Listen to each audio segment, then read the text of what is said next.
Ressuscite, ô Dieu, et juge la terre, car tu hériteras de toutes les nations. Ressuscite, ô Dieu, et juge la terre, car tu hériteras de toutes les Rassemblement de Dieu, au milieu de ces juges et dieux.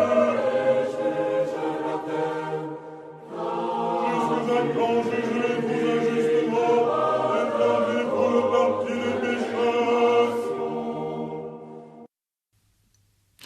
Chers auditeurs de Dialogue RCF, bonjour. Au micro, le Père Jean Guet, orthodoxe, du patriarcat œcuménique de Constantinople et recteur de la paroisse Sainte-Hermogène à Marseille. Depuis déjà 2 semaines, chers auditeurs, je vais vous partager avec vous le rythme liturgique tel que l'Église orthodoxe l'a posé après Pâques. Je vous rappelle que nous avons d'abord, si j'ose dire, traité les thèmes du carême pascal pendant 6 semaines, et le calendrier orthodoxe liturgique a également des thèmes pendant tous les dimanches jusqu'à la Pentecôte.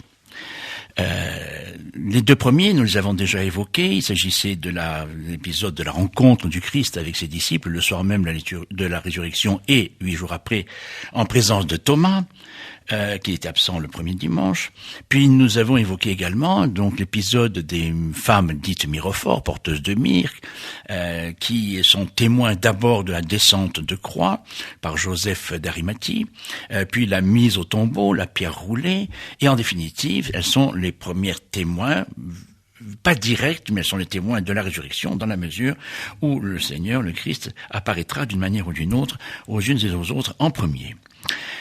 Nous avons également traité pour le 4e et 6e dimanche le paralytique de la piscine de Bethesda, c'est là où il fallait se jeter, n'est-ce pas, qui était paralysé depuis 38 ans.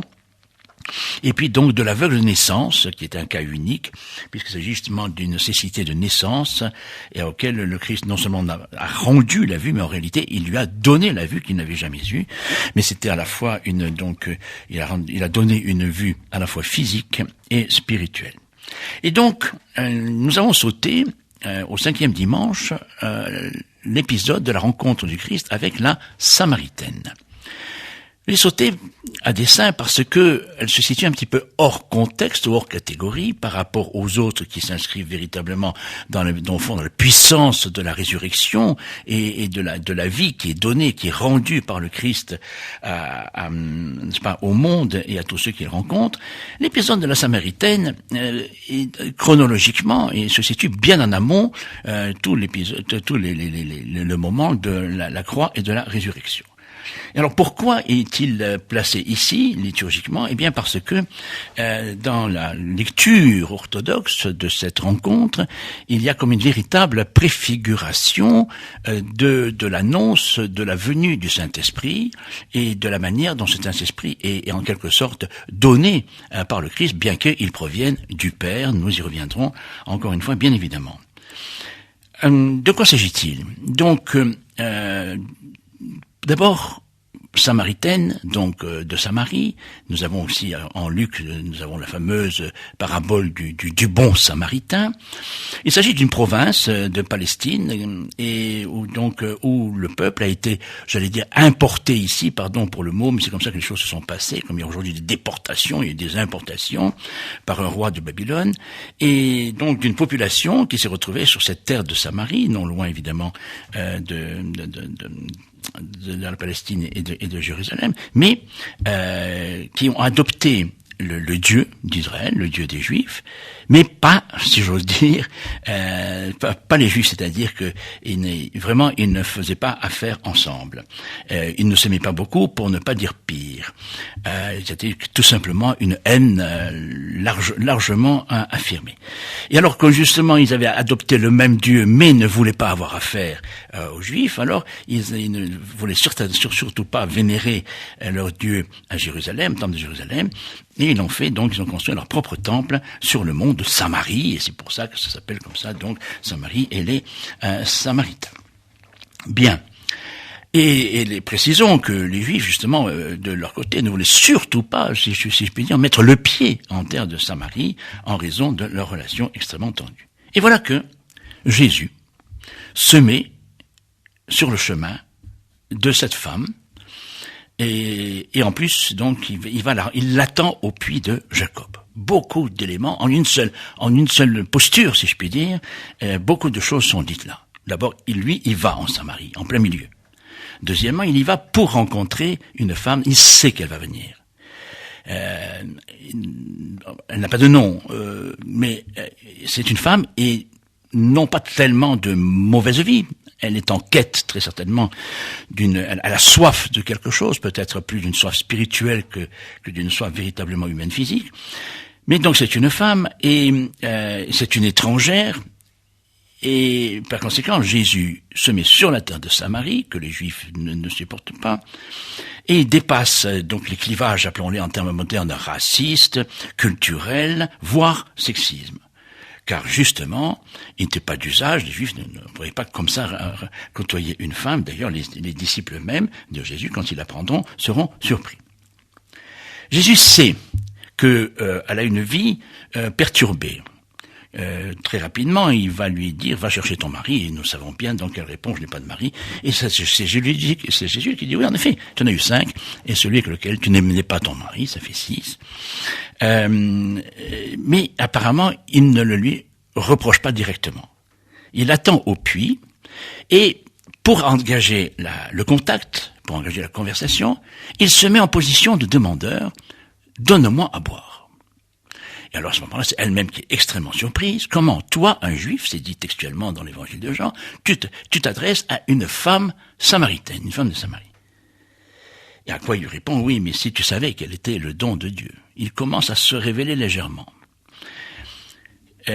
Donc elle va pour prendre de l'eau. Si tu savais le don de Dieu, c'est à moi que tu demanderais de l'eau. Alors elle lui dit, mais comment, mais elle n'a pas encore compris. Mais en fait, tu n'as rien pour puiser de l'eau dans ce puits qui est profond, le puits de Jacob. Et il dit, oui, mais l'eau que moi je donne, quand vous en boirez, vous n'aurez plus jamais soif. Et alors, à ce moment-là, il lui dit, mais donne-moi tout de suite de cette eau. C'est là où il lui dit, mais écoute, va chercher le mari, et il met le doigt un petit peu sur un point sensible. Mais elle ne semble pas véritablement perturbée, au contraire, elle dit, je vois que tu es un prophète. Elle accepte même très bien. Et du coup, voilà que nous entrons dans cet échange au cours duquel le Seigneur va se révéler de plus en plus. Quelle est cette eau qu'il va donner? Quelle est cette eau vive qu'il va donner? Et dont on est rassasié pour toujours, en quelque sorte. Eh bien, c'est le Saint-Esprit. C'est le Saint-Esprit, celui-là même qui a soufflé le Seigneur le soir, mais beaucoup plus tard, le soir du jour de la résurrection et le 8e jour, lorsqu'il voit les disciples, auquel il dit, recevez le Saint-Esprit. Et ici, c'est pas exactement la même chose, mais en disant, l'eau que moi je vais te donner, si tu en bois, tu n'auras plus jamais soif. C'est en réalité l'esprit de vie. Et alors, elle est touchée. Elle est touchée et c'est tout à fait extraordinaire, étant donné chronologiquement, c'est pratiquement tout à fait le début de la vie publique de Jésus. Et elle va partir. Lorsqu'il lui dit que tu as eu plusieurs maris, il dit oui, je vois que tu es un prophète. Et alors du coup, c'est par cette révélation-là, sur sa vie, qu'elle entrevoit en Jésus le Messie que eux-mêmes attendaient, car ils attendaient aussi le Messie comme les Juifs. Et là, elle revient dans le village, vers son groupe. Elle n'a pas peur de parler, sans doute que les femmes l'ont rejetée un petit peu compte tenu de sa vie. Elle n'a pas peur de parler, ni aux femmes ni aux hommes. Et elle dit, mais vous savez, le Messie qu'on attendait, il semblerait bien que je l'ai vu. Il m'a dit tout ce que je faisais ou tout ce que j'étais. Alors dans un premier temps, ils ont été tous troublés, et en fin de compte, il va venir parler à eux-mêmes, et ils vont dire, maintenant nous croyons, non pas parce que il t'a dit ce que tu étais ou ce que tu avais fait, mais parce que nous l'avons entendu nous-mêmes. Et voilà donc que cet épisode nous laisse presque entrevoir, ou donner l'idée que cette Samaritaine est presque le premier apôtre. Elle est presque le premier apôtre. Parce que elle va faire une digression lorsque Jésus l'interpelle sur ses maris. Alors elle essaye d'éviter la question. Elle dit oui, mais nos pères ont adoré sur cette montagne et vous adorez à Jérusalem. Et là, Jésus ne craint pas de dire bientôt vous n'adorez ni là-bas ni ici, mais Dieu en vérité. car Dieu est esprit et Dieu est vérité. Et c'est ça qu'elle reçoit, c'est ça qu'elle accepte, et il osera même dire, nonobstant très précisément la tension extrêmement forte entre les Samaritains et les Juifs, et il osera quand même dire que le salut vient des Juifs. Elle l'accepte. Elle accepte comme a accepté aussi la cananéenne, tout à fait dans un autre contexte, tout à fait pour d'autres choses. Elle est secouée, là aussi elle est secouée, mais elle accepte. Elle accepte et elle revient donc encore une fois chez elle, si je puis dire, au village, et elle dit, voilà, je crois que celui que nous attendions, il est bien là. Voilà pourquoi l'Église orthodoxe place cette lecture de cet épisode, en réalité, à ce que nous appelons la mi-Pentecôte. Et ce temps de mi-Pentecôte est résumé dans deux textes liturgiques que nous chantons à Vêpres, justement, pour le dimanche de la Samaritaine, et que je lis très rapidement. L'un qui se situe donc dans la conclusion de la résurrection, ou plutôt vers l'affirmation de la résurrection, et l'autre qui annonce déjà le consolateur, c'est-à-dire l'esprit de vérité. Donc je lis, « Voici qu'approche, comme il est écrit, l'abondante effusion de l'esprit divin sur tous, le milieu du temps qui mène à l'échéance de la promesse, donnée par le Christ à ses disciples. Après sa mort, son ensevelissement, sa résurrection, annonce la révélation du consolateur, c'est-à-dire de l'Esprit Saint. » Et puis donc une ode suivante qui évoque la rencontre avec la Samaritaine. La source des miracles est venue à la source, en la 6e heure rendre la vie aux fruits d'Ève, car en cette heure, Ève était sortie du paradis, trompée par le serpent. La Samaritaine allait puiser l'eau. Le voyant, le Sauveur lui dit, « Donne-moi de l'eau à boire, je te comblerai d'eau jaillissante. » Sage, elle courut à la ville, annonçait au peuple, « Venez voir le Christ, le Seigneur, le Sauveur de nos âmes. » Encore une fois, je crois pouvoir dire que véritablement, la Samaritaine apparaît ici comme pratiquement la première qui annonce qu'elle a vu, qu'elle a cru et qu'elle a vu le Messie attendu. Bonne fin de journée, bonne fin de semaine, et à la semaine prochaine, chers auditeurs.